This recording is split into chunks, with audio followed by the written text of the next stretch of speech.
पिछड़ा पिछड़ा जो कहला रहे हैं, एक्चुअली वो पिछड़ा नहीं, क्योंकि लड़ाई सिर्फ जब आज़ादी की आई थी तो सिर्फ 3 व्यवस्था यहाँ, सवर्ण, मुसलमान और दलित। चौथा कोई जाति का लड़ाई नहीं थी। लाल ने कहा कि ठीक है, I with agree doctor Ambedkar, इनको बैकवर्ड क्लास में दे दो। नरेश राजा पुष्कर का वो देखा कि हमारे तरफ से ये ओबीसी कट जाएगा, इन्होंने 45 जातियों को राजपूत का दर्जा दे दिया। साधु संत साध्वी राजनीति करने लगेंगे तो देश का विध्वंस हो जाएगा। इनके सीने पे 100 किलो का पत्थर बांध करके नदी में डुबा डुबा के मार दो देश हित के लिए। ऋग्वेद में कह रहा, हम नहीं कह रहे हैं। ब्राह्मण कहाँ से पैदा हुए? मुख से पैदा हुए ब्रह्मा के। अरे भाई, तो आज कैसे पैदा हो रहे हैं यही तो जाना। जिस दिन समय में मुख से पैदा हुए उस समय ब्राह्मण थे। आज तो कौन से सृष्टि से पैदा हो रहे हैं कि ब्राह्मण है, जब हर इंसान, चाहे कोई जात, हमसे मतलब नहीं है, मल मूत्र से ही पैदा होता है, 9 महीना में ही पैदा होता है, तो वो स्पेशल कैसे हो गए?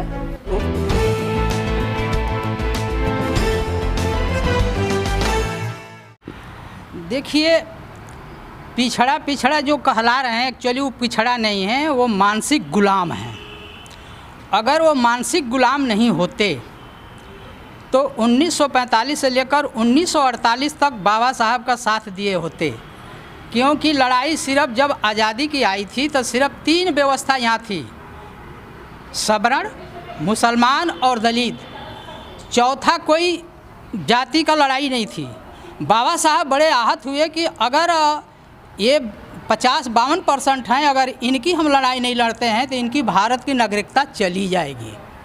बाबा साहब फिर लॉर्ड से बम्बे में 3 बार मीटिंग करते हैं कि भाई इनको भारत का अधिकार दिया जाए।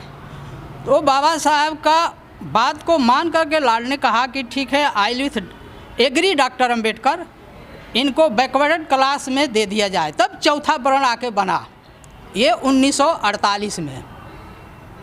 जब चौथा वर्ण बढ़ा तो अब क्या काम किया कि नरेश राजा पुष्कर का वो देखा कि हमारे तरफ से ये ओबीसी कट जाएगा, इन्होंने 45 जातियों को राजपूत का दर्जा दे दिया। बाबा साहब के बिल्कुल फिर खिलाफ हो गए। खिलाफ होने का मतलब ये हुआ कि ब्राह्मणवाद समर्थक हावी हो गया। बाबा साहब अकेला पड़ गए, पटेल भी नाराज, जितने उस समय के नेता ओबीसी के थे सब अपने को राजपूत समझते थे, वो अपने को बैकवर्ड समझते ही नहीं थे। बैकवर्ड के चलते बैकवर्डों की संपत्ति को बर्बाद करने के लिए सर्वप्रथम डॉक्टर राजेंद्र प्रसाद को राष्ट्रपति बनाया गया और डॉक्टर राजेंद्र प्रसाद को आगे करके ओबीसी का सारा हक अधिकार को पतन करा दिए। जब पतन करा दिए, संविधान में दिया हुआ चीज़ वह लागू नहीं हुआ। बीपी सिंह जब आए तो उस चीज़ को बाहर लाए कि भाई ओबीसी को अधिकार मिलना चाहिए। तो उन्होंने मंडल कमंडल का जब जोर दिया तो ब्राह्मणों ने देखा कि फिर हमारे से ओबीसी गुलाम जो हमारा है वो बाहर हो जाएगा। तो उन्होंने तुरंत मंडल कमंडल के खिलाफ वो राम धर्म में कन्वर्ट कर दिया। राम धर्म में कन्वर्ट कर दिया। यही लोग ओबीसी अपने को आज भी राजपूत समझते हैं, जिसके वजह से उत्तर प्रदेश में आरक्षण ख़त्म किया हुआ है। अब पूरे भारत में इनका ख़त्म होगा। अब एक ही अब सवाल उठ के आ रहा है कि आज के डेट में पूंजीवाद और ब्राह्मणवाद से खूनी नहीं क्रांति करेंगे तो अधिकार मिलना मुश्किल है। बौद्ध जी, लखनऊ बेंच जो हाई कोर्ट की, उसमें 93 सवर्णों ने याचिका दायर करी इस आरक्षण के खिलाफ में सर। उसके बावजूद जो ओबीसी के 20-25 आदमी भी नहीं आ रहे हैं निकल करके आरक्षण को लेकर। इसलिए नहीं लेकर के आ रहे हैं कि जब मायावती ने 1996 में आरएसएस से अलायंस करके जब ये सत्ता में आई, चीफ मिनिस्टर बनी, तो ये 1585 का जो नारा लगा दिया था बहुजन समाज ने, इसमें बहुजन 85 का नारा लगाने के बाद देखा कि कौन हमारा पक्का गुलाम है, उसी को, चाहे कांग्रेस हो बीजेपी, अपने गुलामों को सांसद विधायक बनाने लगे। जो विधायक अपने समाज के लिए काम न करके हमारे पार्टी के चुने हुए प्रतिनिधि हैं, हमारी समाज और ब्राह्मणवाद पे गुलामी करते रहें, ये व्यवस्था कायम हुई, जिसके वजह से आज बीजेपी में 118 सांसद ओबीसी का है। अगर ये बाहर आज ही हट जाएं तो मोदी जी चौराहे पे झाड़ू लगाना शुरू कर देंगे, प्रधानमंत्री नहीं रह जाएंगे। लेकिन ये लोग सूरा सुंदरी दौलत के लालच में तलवे चाट रहे हैं ब्राह्मणवाद व्यवस्था का। लेकिन मोदी जी तो कहते हैं मैं भी पिछड़ा हूँ। नहीं, वो मोदी जी बेवकूफ़ बना रहे हैं। देखिए कारण क्या है, ओबीसी को डिमोरलाइज करने के लिए सवर्णों ने बड़े चालाकी से ओबीसी का सर्टिफिकेट ले लेता है और दलितों का शोषण करने के लिए दलितों का सर्टिफिकेट लेकर के और वो नेतृत्व करने लगता है और सब व्यवस्था को चौपट कर देते हैं। बहुत जी, लखनऊ बेंच की जिस बेंच ने इसको डिसीजन दिया है उसमें जो दोनों जज हैं, एक तो उपाध्याय हैं, दूसरे हैं लवानिया, और जो सवर्ण हैं उन्होंने याचिका दायर करी 93 ने। तो पूरा गठजोड़ है क्या कोर्ट का और लोगों ये सरकार का? देखिए, सबसे बड़ी कैंसर का बीमारी जो है ये कोलिजियम सिस्टम जब अटल ने किया उसमें हमारे ओबीसी के कमेटी मेंबर थे, एक बार आवाज़ नहीं उठाए कि ये आगे चल के कैंसर बन जाएगा। भारत के अंदर में कोलिजियम सिस्टम सबसे बड़ा कैंसर है।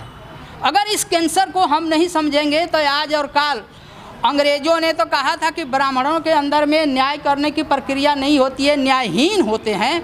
तो आज ये कैसे देश में न्याय दे सकते हैं जबकि डेमोक्रेसी कहा जाता है? डेमोक्रेसी नहीं है, टोटली ब्राह्मणवाद व्यवस्था है जिसकी वजह से सारा चीज़ खत्म हो रहा है। आज किसी भी जाइए, हाई कोर्ट में जाइए, लोअर कोर्ट में जाइए, सुप्रीम कोर्ट में जाइए, 96% 98% ब्राह्मणी बैठा है। तो उम्मीद क्या कर रहे हैं कि हमारे को जजमेंट मिलेगा? लेकिन सर ओबीसी के लोग निकल करके बाहर क्यों नहीं आ रहे? क्या उनको जरूरत नहीं है आरक्षण की आज की डेट में? नहीं, आरक्षण तो पिछले को जरूरत है। जो ओबीसी में बहुत से ऐसी पिछड़ी जाते हैं कि जो उनको पता ही नहीं है कि हमको क्या मिलता है। जो आरक्षण 1952 से लेता आ रहा है वो इतना पैसे वाला हो गया है कि वो उन्हीं के साथ चिपक के है कि अगर हम कुछ बोलूँगा तो मेरे आईडी सीबीआई आ जाएगी, छापा पड़ेगा, मेरे घर परिवार अरेस्ट होगा। इसलिए वो ब्राह्मणवाद का गुलामी करते हैं। इसीलिए आम आदमी का आज का ड्यूटी ये बन गई है कि अपने हक अधिकार के लिए खूनी क्रांति करनी पड़ेगी ब्राह्मणवाद पूंजीवाद व्यवस्था से, और कोई रास्ता नहीं दिखाई दे रहा है।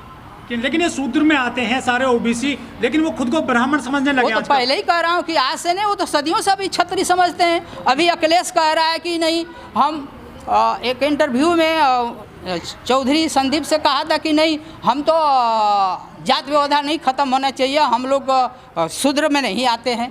तो जब ऐसे गंवार लोग अगर चीफ मिनिस्टर और मिनिस्टर बनेंगे तो देश तो दुर्दशा में होगा भैया। पढ़े लिखे जाएं तब ना, कि क्लास में पढ़ लेने से बड़का नहीं हुए ना, ज्ञान होना चाहिए।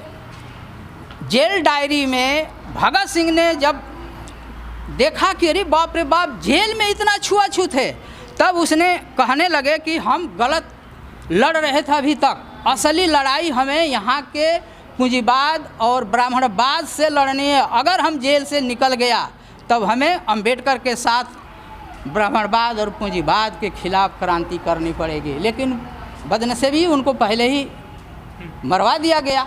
128 सांसद आप बताए गए हैं करीब ओबीसी के, वो अपनी गिनती नहीं करवा पाए हैं देश में पिछड़ों की कितनी? वो नहीं कराएंगे, गुलाम है, बधुआ गुलाम है, बधुआ गुलाम कभी आवाज़ नहीं उठाता है।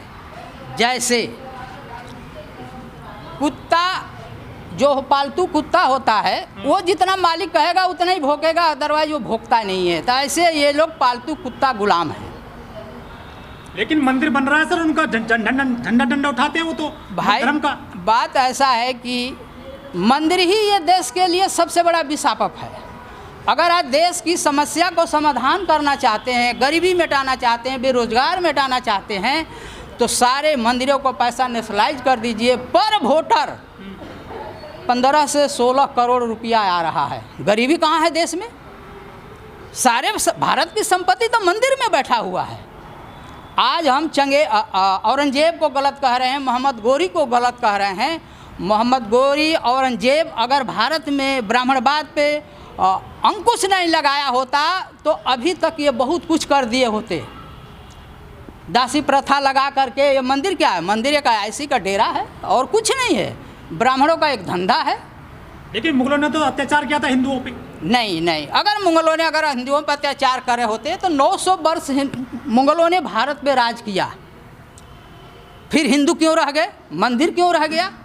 उन्होंने अत्याचारों पर जो अत्याचार करता था, जैसे किसी दुर्बल पे, किसी गरीब पे, किसी अछूत पे अत्याचार करते थे, उनको वो सताते थे, मारते थे, पीटते थे, तो कहते थे हमारे को ये मुगलों ने किया। मुगलों ने किसी अदर कास्ट को बताया सताए, सिर्फ ब्राह्मणों को मारे। क्यों? ब्राह्मण ऐसा अत्याचारी इस दुनिया में कोई है नहीं। अब ब्राह्मण सिर्फ भारत में ही क्यों? संस्कारी होते हैं ब्राह्मण। ब्राह्मण जितना तो दुष्ट कोई दुनिया में कोई जाति ही नहीं है। गुजरात सरकार ने बोल दिया ना बिल्किस बानो के आरोपियों को कि वो संस्कारी, उनको छोड़िए। हाँ, तो वो कहेगा क्योंकि वो सत्ता में बैठा है। देखिए ब्राह्मण किस बात का संस्कारी है मेरे को ब्रह्म बताओ? ज्ञान होता है ब्राह्मणों को। अरे बेवकूफ वाली बात करते हैं। ब्रह्म ज्ञान किसको कहते हैं? दुनिया का ज्ञान।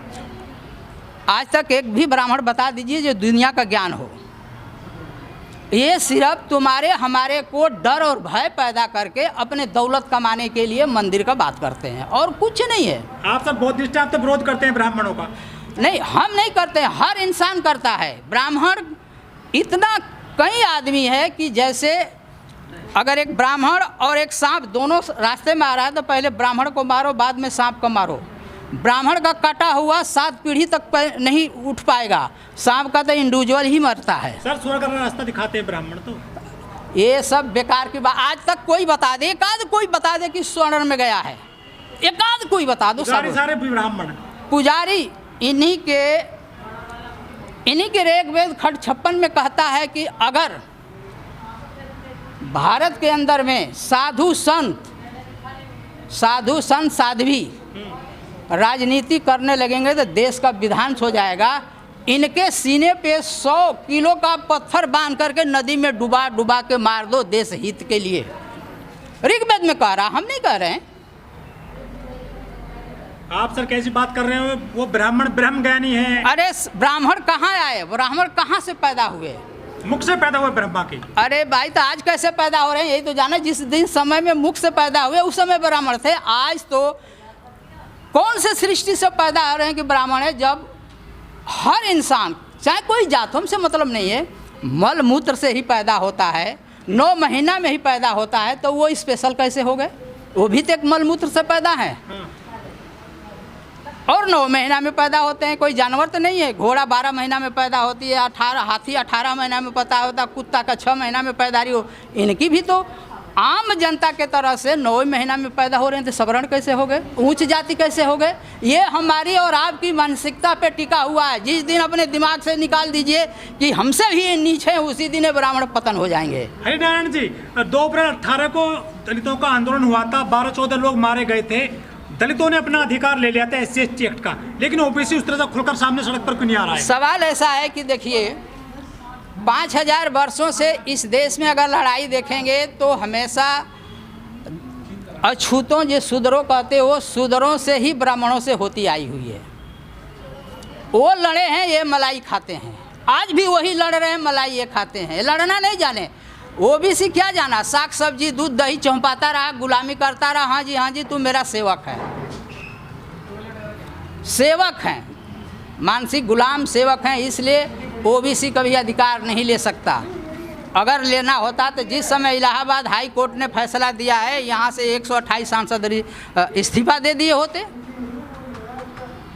फिर प्रतिनिधि पार्लियामेंट में क्यों हो जाए? आज के डेट में देखिए, कोलिजियम सिस्टम जब तक रहेगा, दल बदलू राजनीति रहेगी, ईवीएम मशीन रहेगा, तब तक किसी आम आदमी का भला नहीं होने वाला। वही गुलाम आएंगे जिसको कि वो पार्टी चाहती है। आज वही हाल SC/ST में है। SC/ST में क्या हुआ है कि पहले से गुलाम कौन है? पासी, पासवान, वाल्मीकि, खटीक।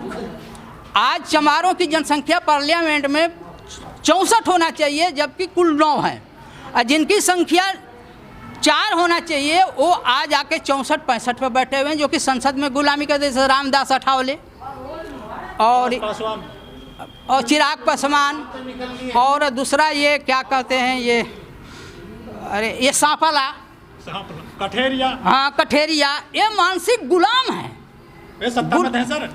अरे यार, वही तो कह रहा हूँ कि एक मुर्गे का सारा चमड़ा खील दो, फिर भी उस पर दाना डालोगे तो तुम्हारे ही पास आएगा। वो नहीं देख रहा कि मेरा सारी पाँख उखेड़ दिया, वो सिर्फ ये देख रहा कि मेरे को चारा। वैसे ये गुलाम है। इनको न समाज से कोई लेना देना है, न देश से लेना देना, न संविधान से लेना देना है। सिर्फ इनकी एक की मात्र लक्ष्य रह गया है पैसा। इस वीडियो में कही गई सभी बातें वक्ता की अपनी राय है, जिसकी पुष्टि हम या हमारा चैनल नेशन टाइम नहीं करता।